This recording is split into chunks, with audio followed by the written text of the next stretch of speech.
Merci d'être fidèle au programme d'ITV. Bonsoir à toutes et à tous. Bienvenue dans le 1945. Nous sommes le mercredi 16 novembre 2022 et 10 jours après son arrestation, la presse sénégalaise, plus que jamais motivée à mener le combat pour la libération du journaliste d'investigation Pape Alé Niang. La CAP a franchi un autre cap dans la lutte pour la libération du journaliste. Elle a organisé un sit-in dans la maison de la presse et compte organiser vendredi prochain une marche pacifique pour la liberté d'expression, la liberté de la presse et la démocratie. Le Sénégal a inauguré hier mardi son centre de surveillance électronique, le bracelet électronique comme alternative à la détention de certains condamnés ou inculpés. Dans ce journal, des Sénégalais donnent leurs avis sur ce nouveau dispositif judiciaire. Reportage à suivre tout à l'heure. Les loyers explosent à Dakar et en même temps, trouver un appartement est devenu un casse-tête au point que des locataires deviennent de moins en moins exigeants sur l'état du logement. Aucun entretien des bailleurs. Vous allez le voir à la Médina, par exemple, des maisons en état de délabrement avancé sont mises en location et ce ne sont pas les candidats qui manquent.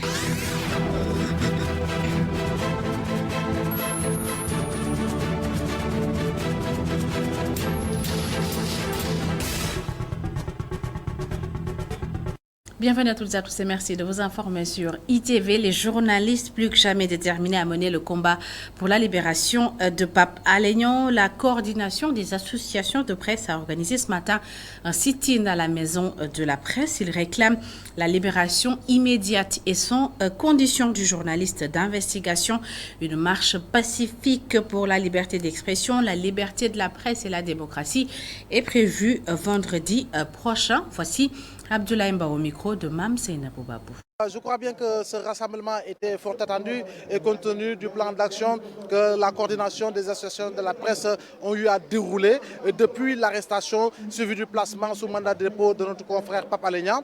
Donc je crois bien que c'est un premier pas dans la lutte pour véritablement la préservation des libertés collectives et individuelles, mais surtout par rapport à la défense de la liberté de la presse. Parce qu'en réalité, le journaliste, dans l'exercice de sa profession, ne saurait se retrouver en prison. Aujourd'hui, ce qui est demandé, ce qui est réclamé à haute et intelligible voix, c'est la libération immédiate et sans condition de notre confrère Pape Alé Niang. Je le dis encore une fois, l'ensemble des militants de la démocratie, l'ensemble des militants de la liberté de la presse aujourd'hui doivent soutenir les médias sénégalais de manière générale pour que Pape Alé puisse recouvrer la liberté et regagner sa rédaction parce que sa place n'est pas en prison, regagner sa famille parce que sa place n'est pas en prison, mais également regagner sa famille professionnelle et que la presse sénégalaise de manière générale. Et au lendemain de l'inauguration du centre de surveillance électronique, des Sénégalais réagissent à cette nouvelle alternative à la détention. La plupart d'entre eux apprécient cette nouvelle mesure. Mamadou Dia et Sidi Niang se sont rendus au quartier Rebeuss. Voyons le reportage.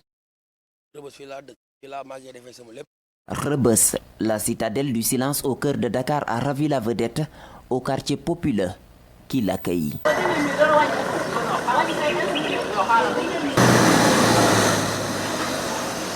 Dans ce débat au coin de la rue, le sujet est tout autre, mais l'initiative des bracelets électroniques pour désengorger les lieux de privation de liberté y trouve un écho favorable.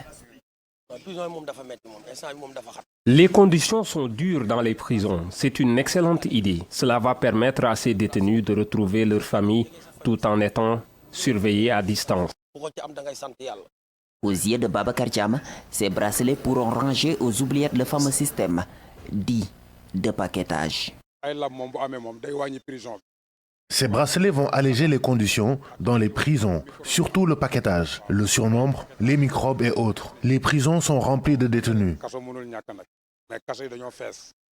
Kita a des amis actuellement en prison qui lui décrivent des lieux de détention étouffants dans des conditions qu'ils jugent inhumaines. Les prisons sont invivables. J'ai des amis à l'intérieur. Pour dormir, manger ou se doucher, tout est dur à l'intérieur. C'est insupportable.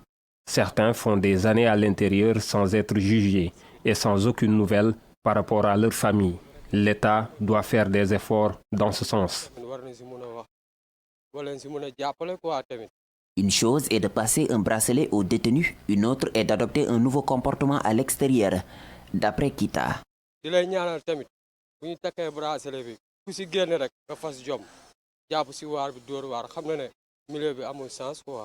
Mille bracelets sont disponibles pour désengorger les lieux de privation de liberté. Le garde des Sceaux a inauguré mardi le centre de surveillance électronique d'Afrique de l'Ouest. Parlons à présent de lutte contre la criminalité transfrontalière. À Ziguinchor, 70 acteurs de la société civile se sont retrouvés pour échanger sur la question. Ils viennent du Sénégal, de la Gambie et de la Guinée-Bissau. L'objectif est de trouver des solutions pour lutter efficacement contre la coupe abusive de bois, le vol de bétail, le trafic de drogue et la circulation d'armes. Plus de précision avec Hassan Ba et Daouda Sambo.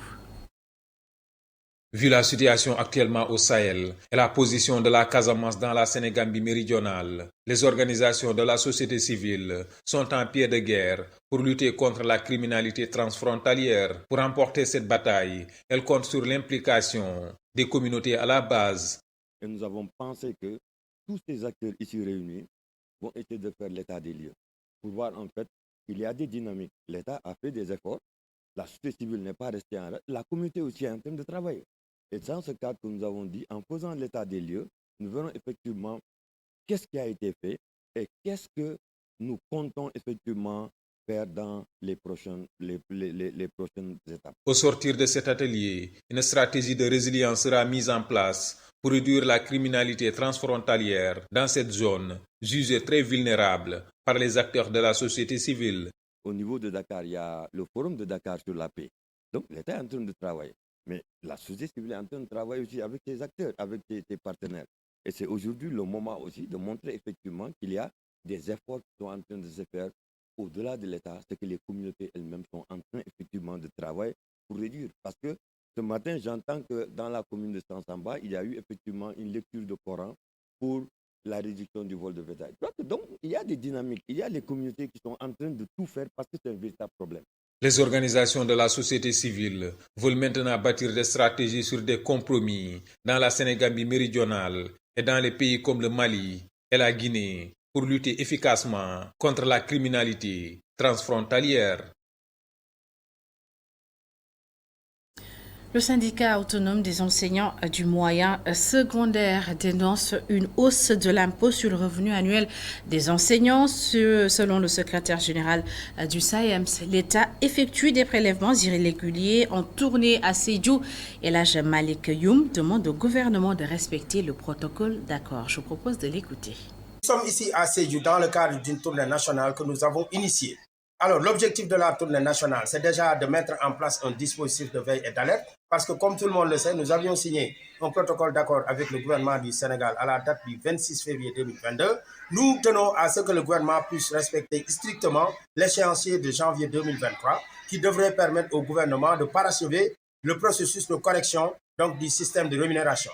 Nous tenons également à déplorer quand même l'augmentation indue que nous avons constatée sur la ligne 623 qui porte sur l'impôt sur le salaire annuel. De façon inexplicable, nous voyons que le service de la solde est en train de prélever de nos salaires des sommes indues et nous protestons contre cela car nous rappelons que nous avions augmenté et nous avions obtenu des augmentations nettes d'impôts, ce qui veut dire que donc c'est des sommes non imposables qui nous ont été reversées et sur cette question, le SAEMS adoptera une position intransigeante pour exiger du gouvernement le strict respect de l'accord.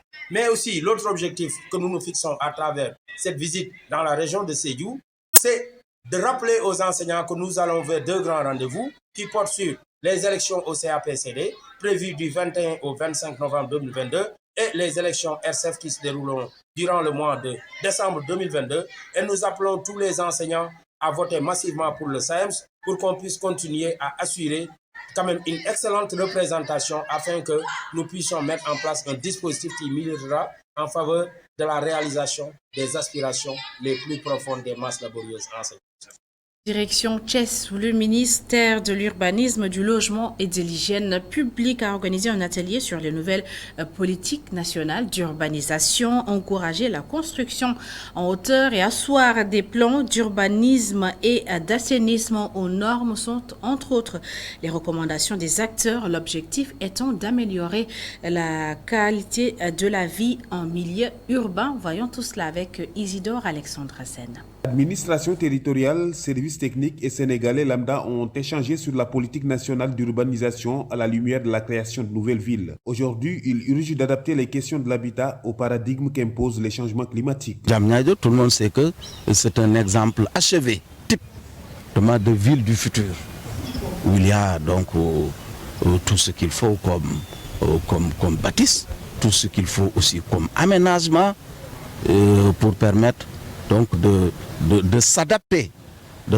aux réalités du moment, mais aussi de s'adapter au changement climatique caractérisé par donc des averses, de fortes précipitations. Les chefs de l'exécutif régional estiment qu'il est temps de repenser les modèles de construction. J'ai dit qu'il faudrait qu'on repense, qu'il y ait un nouveau paradigme, qu'on repense à un nouveau type d'habitation, d'occupation de l'espace. On ne peut pas continuer à étaler les habitations donc le long de l'espace. Parce que cet espace-là, non seulement on en a besoin aujourd'hui, mais on en aura besoin plus demain. L'atelier sur la politique nationale d'urbanisation a enregistré la participation de plusieurs élus locaux qui, de concert avec les services techniques, devront apporter leur pierre à l'édifice. Nous nous inscrivons dans cette dynamique pour dire simplement que la stratégie nationale va fixer les grandes orientations. Mais il appartiendra à chaque maire de respecter les règles définies au niveau central. Un maire ne doit pas faire des lotissements qui ne tiennent pas compte, n'est-ce pas, du schéma directeur d'urbanisation. Un maire qui fait un lotissement doit avoir les autorisations requises au niveau de l'urbanisme, au niveau de tous les services de l'État, avant maintenant de dérouler le programme. Quand on fait un lotissement, il faut veiller à ce qu'il y ait de l'eau, de l'électricité. Le cas échéant, ça va vous rattraper. L'objectif de l'atelier était de recueillir des données et informations qui font obstacle à l'urbanisation de nos terroirs. Trouver un logement à Dakar est devenu un casse-tête dans un quartier comme la Médina. Par exemple, les locataires ne s'intéressent même plus à l'état de la maison, de l'appartement ou de la chambre qu'ils veulent louer ou qu'ils louent déjà. Le plus important pour eux étant de trouver un logement et surtout de le garder. Serine Gakou Aïdara y a fait un tour. Voici son reportage. Médina. Quartier populaire où une centaine de bâtiments menaçant ruine sont toujours habités, comme celui-ci qui vient de s'effondrer.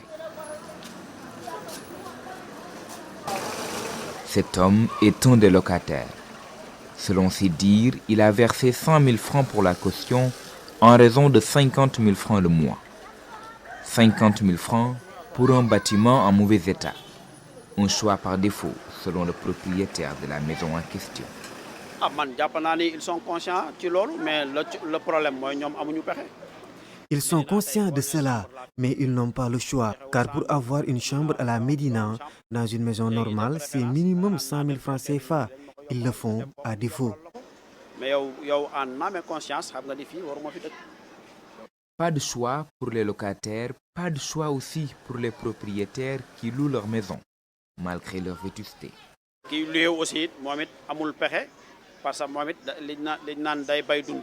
Le propriétaire aussi est dans la même situation, car nous vivons avec les locataires. Le danger nous guette au même titre. Un problème qui semble ne pas déranger pour autant les locataires, car malgré l'arrêt d'évacuation et de démolition inscrit sur cette maison, elle est bien habitée. Ce tailleur a son atelier dans ce bâtiment. Malgré l'état des lieux, il n'envisage pas de partir.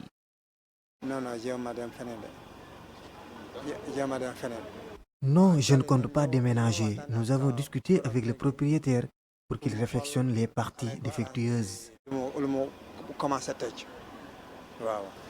Bricolés, maquillés ou camouflés, toutes les astuces sont bonnes car ici à la Médina, difficile pour les locataires de trouver un toit à la fois décent et abordable. L'agence belge de développement participe à hauteur de 78 millions d'euros à l'appui au secteur privé. C'est ce qu'a fait savoir Aïssatou Mbeng, chef de projet à Enabel. Elle s'exprimait en marge de la première édition des Private Sector Day organisée par l'agence dans le cadre de la célébration de la Semaine mondiale de l'entrepreneuriat. Nous l'écoutons. Enabel aujourd'hui se positionne sur toute la chaîne de valeur de l'entrepreneuriat avec une cible qui va de la petite entreprise à la grande entreprise, à passer par les startups, les PME, etc. avec des solutions qu'elle apporte aux différentes contraintes qui ont été remontées par les entrepreneurs et en général par l'écosystème et qui freinent justement la création d'une richesse inclusive pour le secteur privé national et la création d'emplois décents. En termes de chiffres, globalement, surtout Enabel finance à hauteur de 300 millions d'euros l'appui au secteur, au développement et à l'engagement du secteur privé au niveau des 21 pays, de ces 21 pays d'intervention. Au niveau du Sénégal, nous avons un portefeuille ciblé appui au secteur, au développement et à l'engagement du secteur privé qui est à hauteur de 78 millions d'euros. Qui peut être vu, ce chiffre qui peut être vu à la hausse parce qu'aujourd'hui Enabel propose des solutions d'accompagnement des entreprises et des PME à aller chercher des financements aussi bien au niveau local qu'au niveau international.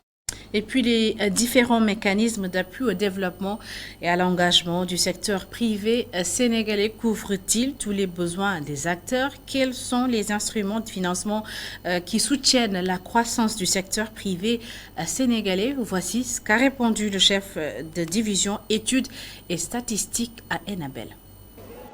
Les grandes orientations de cette stratégie-là a été déclinée à travers ce qu'on appelle 5 programmes et 6 chantiers. Ces programmes-là fédèrent, mais également transcendent l'ensemble des problématiques des acteurs du secteur privé, que ce soit sur le plan financier, mais également sur le plan appui technique simplement. Et que quand on était en train d'élaborer cette stratégie de développement du secteur privé, ils vont reconnaître que c'est une stratégie que nous avons élaborée en tant que ministère, mais en partenariat avec l'ensemble des acteurs du secteur privé. Ça veut dire quoi? Ça veut dire que toutes les problématiques qui ont été identifiées au départ, on a essayé dans le cadre de la stratégie de trouver des solutions qui permettront tout simplement de résoudre les problèmes que rencontrent les acteurs du secteur privé globalement et spécifiquement. L'offre satisfait la demande. Quelle offre vous parlez? Parce que quand on parle d'offre, il faudrait, par exemple, si nous prenons le côté, peut-être que vous parlez de financement des entreprises, il faut voir deux choses dans le financement des entreprises. La première chose, c'est que nous avons un tissu économique qui est essentiellement informel. Quand vous avez un tissu économique essentiellement informel qui veut travailler avec des entreprises qui sont formelles, notamment tout ce qui est institutions financières, il y a toujours des couacs. Le premier couac, c'est que les entreprises du secteur informel, souvent, ne répondent pas effectivement à l'ensemble des critères, j'allais dire, à l'ensemble des demandes que la banque fait à leur encontre. C'est la raison pour laquelle souvent, nous avons des structures comme Enabel, vu qu'il y a une partie de l'offre qui n'est pas satisfaite, d'essayer d'intervenir pour satisfaire ce manque à gagner là. Sadon Dongo répondait aux questions de Cheikh Sall. Le conseil départemental de Rufisque et Euro-Action France ont signé une convention. Le partenariat entre dans le cadre du plan de développement du département. L'objectif est de permettre à Rufisque de faire face au changement climatique. Pape Mamadou, femme président du conseil départemental de Rufisque, est au micro de Babacar Seck. Il s'agit du plan de développement départemental qui nous permet au moins d'identifier les axes prioritaires sur lesquels qui vont constituer les leviers en fait, des actions que nous aurons à mener dans le cadre de notre mandat. Donc c'est pourquoi nous sommes très heureux après vraiment des visites des deux côtés parce qu'on a été chez Jean-Pierre du côté de l'Action en France, du côté de Lyon, le département de l'Ain. Et à leur niveau aussi, ils sont venus plusieurs fois. Voilà, nous concrétisons des actions concertées qui se sont déroulé tout au long de ces années, comme il a eu à le rappeler avant le Covid, je pense, avant 2016, les liens étaient là. Maintenant, nous sommes très heureux de concrétiser tout cela. Je pense que cela ne peut être que bénéfique pour le département, parce qu'ils sont déjà en train de leur côté, de nous faciliter les relations que nous aurons avec le département de l'Ain, en levant des boucliers qui vont nous permettre, tant soit peu quand même, de nouer des actions de partenariat qui vont nous aider concrètement dans la réalisation de projets structurants que nous aurons dans le cadre de ce département. Je l'ai rappelé tout à l'heure en fin de séance, en montrant que dans le cadre de cette signature de convention, il sera question de confectionner un plan de développement départemental, la mise en disposition des techniciens qui vont nous accompagner donc, dans le cadre de ce diagnostic et dans la réalisation de certains projets. Mais il s'agit aussi de nous aider à lever donc, des fonds donc, pour financer justement tout cela. Et puis hier, dans le 1945, nos équipes étaient allées faire le constat sur l'état d'avancement des travaux du BRT. Et en attendant la fin de ces travaux, les populations continuent d'en subir les désagréments. C'est le cas par exemple à Fass, où les populations vivent au quotidien avec la pollution atmosphérique et la pollution sonore. Même les petits commerces ne sont pas épargnés. Voyons le reportage de Ndeye Astou Sambesen. À Fass, les travaux du bus rapide transit suivent leur cours normal. Adama Guissé fait partie des impactés. Elle défend que ces travaux leur font perdre le sommeil à cause de la nuisance sonore à l'origine de ces maux de tête. Ils travaillent de minuit à 5 h du matin. On n'endort pas de la nuit. J'ai été hospitalisée 3 fois à cause de ces travaux. Ça me cause d'atroces maux de tête. Au-delà de la pollution sonore, la poussière est la cause de plusieurs maladies, surtout chez les plus jeunes, selon Maketsi Lasek. Il y a beaucoup de poussière. Tous les enfants sont enrhumés. Lui, on l'a emmené à l'hôpital pas plus tard qu'hier. On est tous malades. Voit ces travaux d'un bon œil, mais déplore leur impact négatif sur les petits commerces environnants qui, d'après lui, étaient les principales sources de revenus de la plupart des habitants. Le chantier sera peut-être bénéfique après l'achèvement, mais il nous cause beaucoup de désagréments. Mes neveux ainsi que mes voisins ont des commerces ici, mais ça ne marche plus comme avant. Le chantier du bus rapide transit doit être livré en fin d'année. Ce projet ayant pour but de relier la ville de Dakar à sa banlieue cause des désagréments aux citoyens qui ne voient pas encore le bout du tunnel. Et c'est ce reportage qui met un terme à cette édition. Merci à toutes et à tous de l'avoir suivi. Merci de votre fidélité. L'information continue sur notre site internet, le www.emedia.sn. Bonne suite des programmes.